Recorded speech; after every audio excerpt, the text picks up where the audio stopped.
3 a.m. Someone is walking the bridge, not going anywhere specific, not exercising, not on the phone, just walking. The river below is black and wide. The city on both sides is still doing what Seoul does, moving, lit, never quite stopping. But on the bridge, for the length of the crossing, something is different. You are between the side you came from and the side you're going to, between the person you were at the beginning of the day and whoever you will be when you reach the other bank. Seoul has 31 bridges over the Han River, more bridges per river than almost any city on earth, and every one of them is walked at every hour by people who are not primarily trying to cross. They are trying to be in the specific space that a bridge over water creates, the space between. This is K-Logic Field Test, and today we decode the Han River Bridge Protocol. Seoul has 31 bridges crossing the Han River. By any transportation metric, this is excessive. The river is approximately 1 kilometer wide at most crossing points. Efficient urban transit planning would require far fewer crossings. Other major river cities, Paris with the Seine, London with the Thames, Budapest with the Danube, manage with a fraction of Seoul's bridge density relative to their urban populations.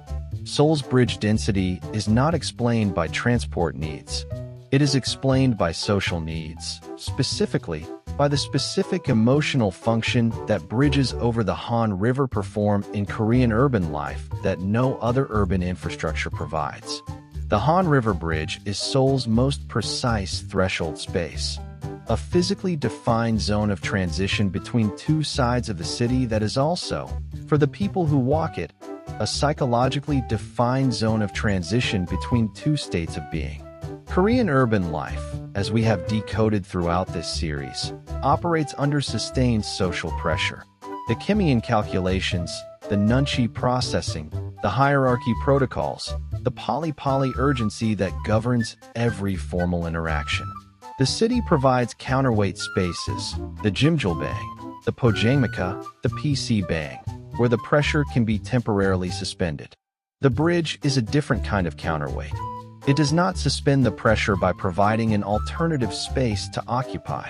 It suspends it by providing a space that is structurally between spaces, a crossing that is neither departure nor arrival, neither the professional world nor the domestic one, neither the person you were before the day started nor the person who will account for it when the day ends. The bridge at 3 a.m. is not transport. It is the city's most honest acknowledgement that some things can only be processed in transit. Protocol 1. The threshold as emotional processing space. The Han River Bridge functions as a threshold, a liminal space that Korean urban culture has developed a specific relationship with as a place for emotional processing that the city on either side cannot accommodate. The word liminal comes from the Latin limen, threshold. Anthropologists use it to describe spaces of transition, the space between leaving one state and entering another, where the rules of both states are temporarily suspended and something that cannot happen in either stable state becomes possible. The Han River Bridge is Seoul's most available liminal space. The person walking the bridge at 3 a.m. after a difficult day is not crossing. They are processing, using the specific quality of the bridge's in-between status to do something with what the day produced that the apartment on the other side of the river is not yet the right space to bring home. Watch what people do on Han River bridges at night. They stop. They look at the water. They walk slowly. They sometimes sit on the benches that the city has placed at intervals along the crossing. They exist in the specific quality of attention that comes from being suspended over moving water between two banks of a city that is still fully operational around them. This is not recreation. It is not transport. It is the specific human use of a threshold space. The bridge is the city's outdoor processing room, available at every hour, requiring nothing of its occupants beyond the willingness to walk slowly for the length of a crossing. Protocol 2. The water as Han absorber. The Han River itself, the water beneath the bridge, performs a specific cultural function in Korean emotional life that the bridge makes accessible. Water is one of the oldest human symbols for emotional release. The river as the thing that carries what you cannot keep, that absorbs what you cannot process, that moves continuously in a direction you cannot stop and does not require you to direct it. In Korean cultural history, the Han River has been the site of significant national events.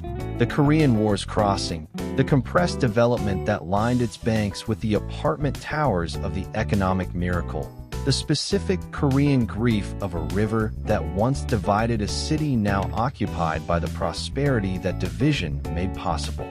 The water beneath the Han River bridges carries history that the city above it is too busy to acknowledge.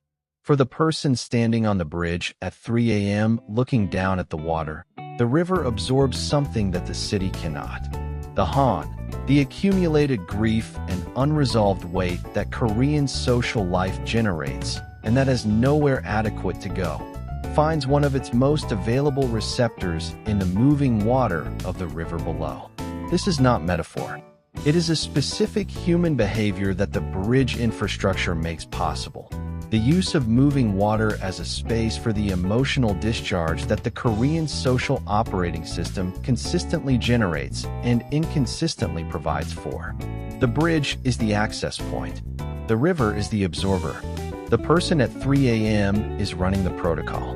If this field test is showing you the emotional infrastructure hidden in plain sight across Seoul, subscribe to K-Logic.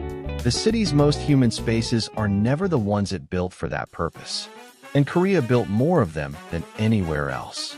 Seoul's 31 Han River bridges reveal something important about how cities encode emotional infrastructure into physical space, often without intending to.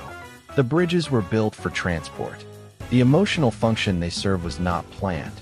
It emerged from the specific combination of the river's scale, the bridge's suspended position, the city's pressure, and the human need for threshold spaces that every high-intensity social system eventually generates. This is the pattern that keeps emerging across the K-Logic field test series. The most important social infrastructure is often the least intentional. The Pojamika was not built to absorb Han. The PC Bang was not designed as a hierarchy suspension space. The bridge was not engineered as an emotional processing environment. They became these things because the city's pressure required them to, because the formal social architecture left specific needs unaddressed, and the informal infrastructure evolved to fill the gap.